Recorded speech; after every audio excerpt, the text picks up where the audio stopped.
بسم اللہ الرحمن الرحیم۔ ناظرین، آج ہمارے پروگرام بات چیت میں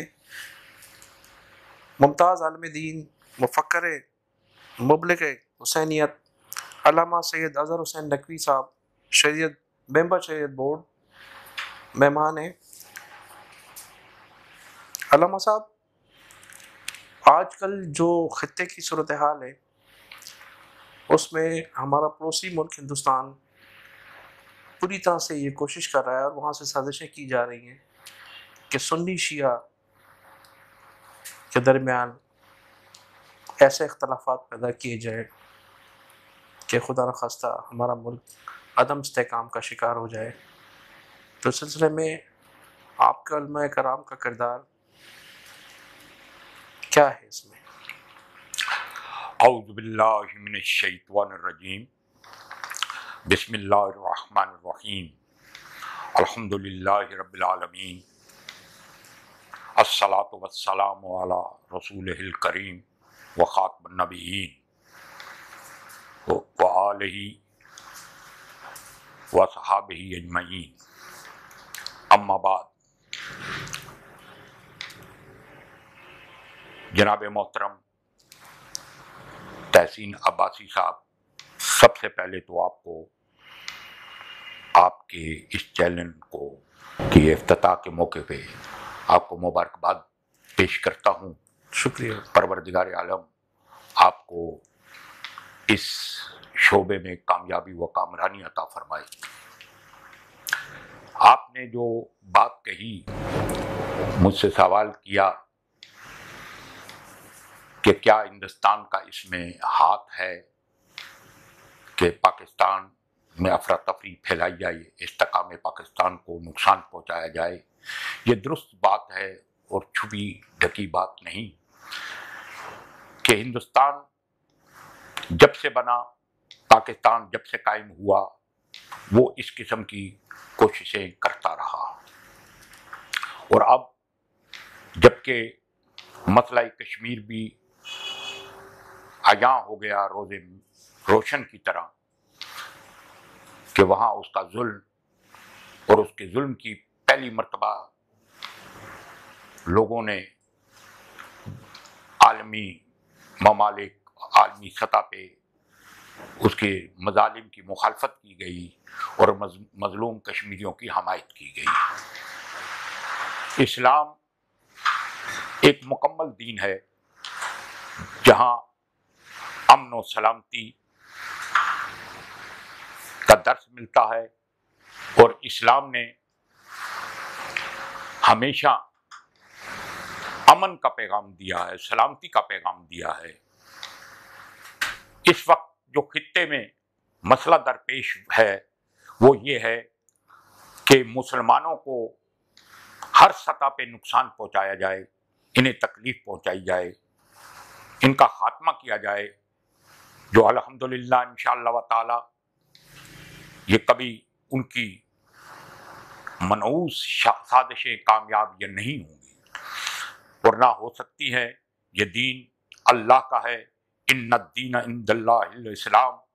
اللہ نے اس دین کو منتخب کیا ہے، اس کے سوا کوئی دین اللہ کا نہیں ہے۔ اللہ خود اس دین کی حفاظت کرتا ہے۔ اس وقت استعماری قوتوں نے یہ پلان بنا رکھا ہے کہ مسلمانوں کو، کیونکہ مسلمانوں کے اندر کئی طبقات ہیں، کئی مسالک ہیں، ان کو آپس میں کسی طرح لڑایا جائے، اور اس کی یہ ہمیشہ کوشش کرتے رہے۔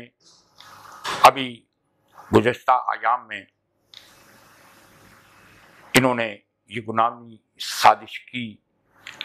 آپ نے دیکھا کہ سنی شیعہ جو ایک حقیقت ہے، اور سنی شیعہ میں کوئی اختلاف نہیں، کوئی جھگڑا نہیں، یہ ایک سازش ہے۔ سازش کے تحت انہوں نے مسلمانوں میں جذباتی انداز میں جو لوگ ابھرتے ہیں ان میں یہ غلط فہمی پیدا کی کہ جب محرم آتا ہے اور شیعہ حضرات اصحاب رسول صلی اللہ علیہ وآلہ وسلم پہ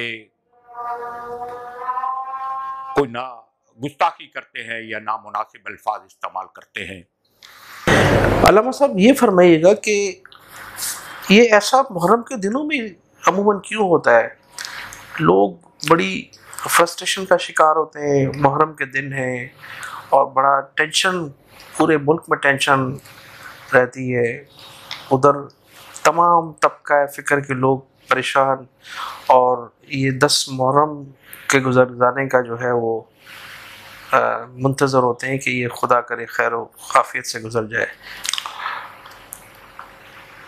گزارش یہ ہے کہ محرم میں مسلمانان عالم کے جذبات جذبہ شہادت سے بھرپور ہوتے ہیں، اور جذبہ شہادت کربلا سے بڑا ہی منسلک کیا جاتا ہے، اور اسے ہر شخص کے دل میں یہ جذبہ آتا ہے شہادت کا، اور اس شہادت میں اس کو سمجھنے کے لیے ہر کوئی اپنے، چاہے وہ سنی ہو، چاہے وہ شیعہ ہو، چاہے وہ کسی بھی مکتب فکر کا ہو، جو جس نے بھی لا الہ الا اللہ کا اقرار کیا، محمد رسول اللہ پڑھا، وہ نواسہ رسول کا ممنون ہے۔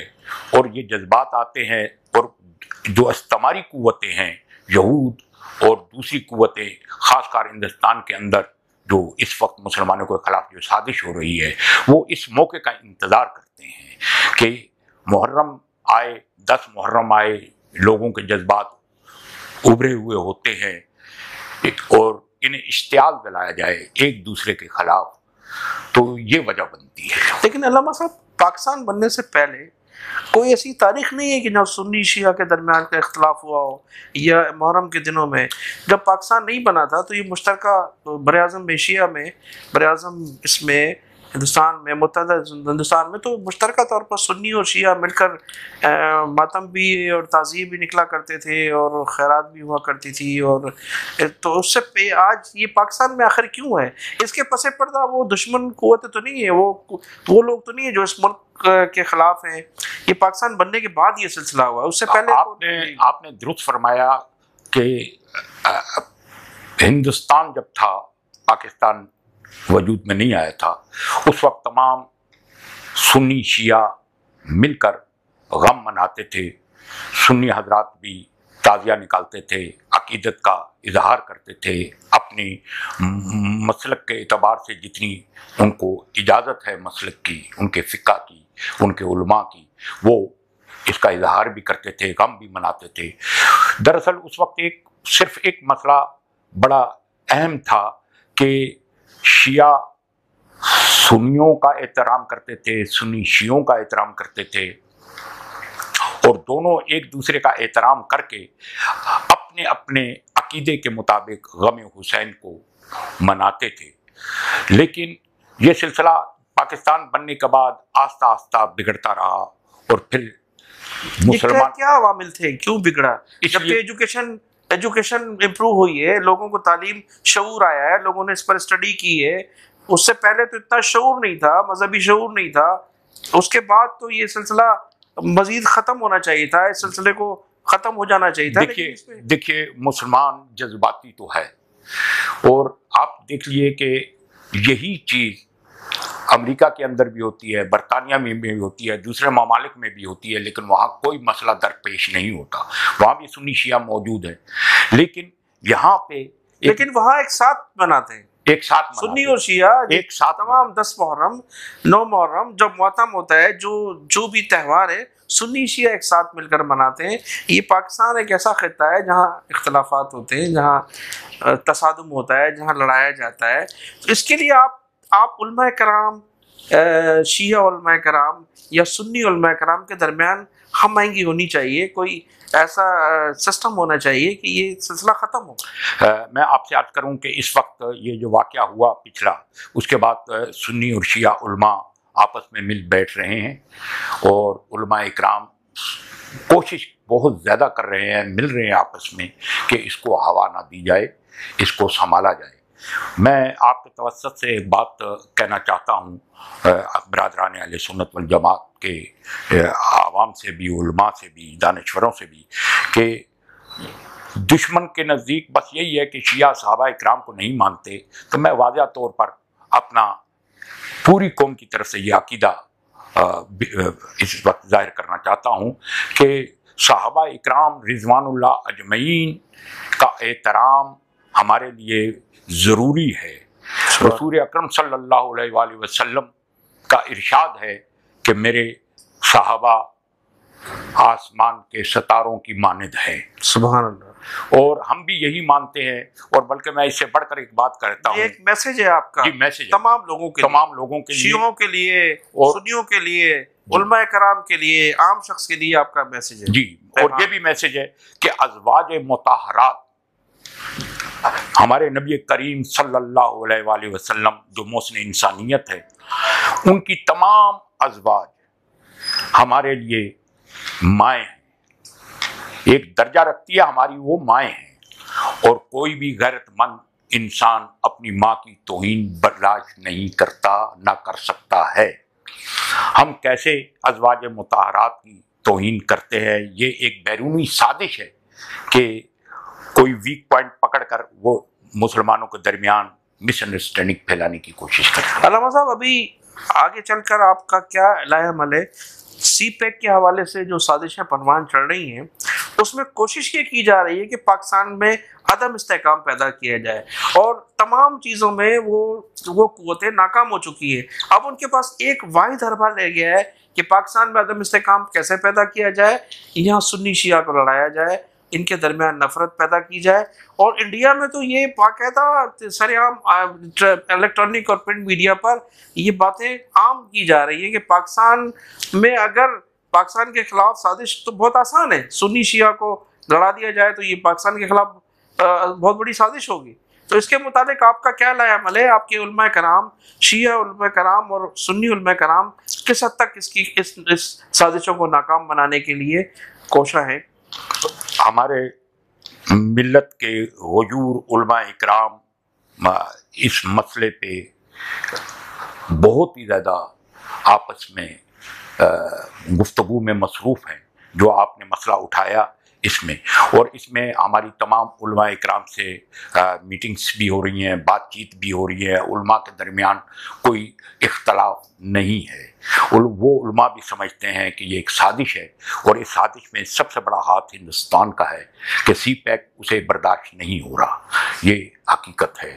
اس کی وجہ سے انہوں نے آسان حل یہ تلاش کیا کہ فرقہ واریت کا زہر پھیلایا جائے اور مسلمانوں کو آپس میں لڑایا جائے، جو انشاءاللہ الحمدللہ یہ سازش ناکام ہو چکی ہے، اور استحکام پاکستان کے لیے تمام مکاتب فکر کے علماء ایک جگہ جمع ہو چکے ہیں۔ علامہ صاحب، یہ جو اب عرب کنٹریز اسرائیل کو تسلیم کر رہی ہیں، اس کے حوالے سے کچھ فرمائیے گا کہ یہ کس حد تک سلسلہ جائے گا، اور کیا کرنا چاہیے ہماری ان کنٹریز کو؟ خاص طور پر اس وقت ایران، پاکستان اور ترکی کا بڑا اہم کردار ہے، تو ہمیں اس سلسلے میں کیا کردار؟ دیکھیں جی، اس سلسلے میں ہم کردار اور دعا دونوں چیزیں بڑی اہم ہیں۔ اللہ پاک سے التجا بھی کرتے ہیں کہ جہاں پہ اللہ کا گھر ہو، جہاں ہمارے نبی کریم صلی اللہ علیہ وسلم کا نزول ہوا ہو، اور وہاں ان کی قبر مطہرہ بھی ہو، اور وہاں پہ اس قسم کی یہودیوں کو جو ازل ہی سے اسلام کا دشمن ہے، اس کو تسلیم کرنا ایک عجیب سی بات ہے۔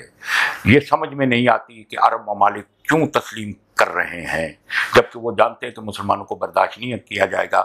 ایسے میں ترکی، ایران، پاکستان، افغانستان، یہ سب یہ کوشش کر رہے ہیں کہ عرب جو ہے جنہوں نے تسلیم کیا ہے اسرائیل کو، وہ اس سے باز آ جائیں اور مسلمانوں کو تسلیم کرے۔ جب تک کوئی مسلمان کو تسلیم نہیں کرے گا تو ہم کیسے مستحکم ہوں گے؟ بہت شکریہ علامہ صاحب آپ کی تشریف آوری کا۔ بہت